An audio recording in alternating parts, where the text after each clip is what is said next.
Pēc mana video, ko darīt, ja īrnieks nemaksā publicēšanas, saņēmu komentārus par to, cik grūti un ilgi ir izdabūt īrnieku no telpām, piedzīt īres maksas parādu. Tomēr ir risinājums, kas to padara vienkāršāku un ātrāku – īres līguma ierakstīšana zemesgrāmatā. Kas mainās, ja īres līgums ierakstīts zemesgrāmatā? Tiesa šo pieteikumu izskata 7 dienu laikā, nevis vairāku mēnešu vai gadu laikā.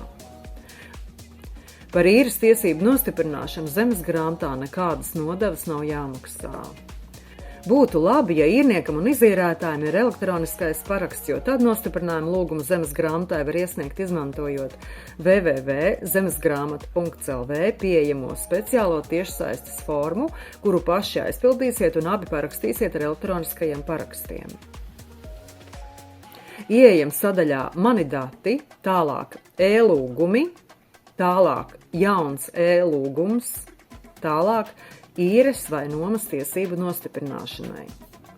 Aizpildām nostiprinājumu lūgumu un attālināti iesniedzam. Pie notāra, lai sagatavotu nostiprinājumu lūgumu, nav jāvēršas. Bet šajā gadījumā arī īres līgumam ir jābūt parakstītam ar elektronisko parakstu.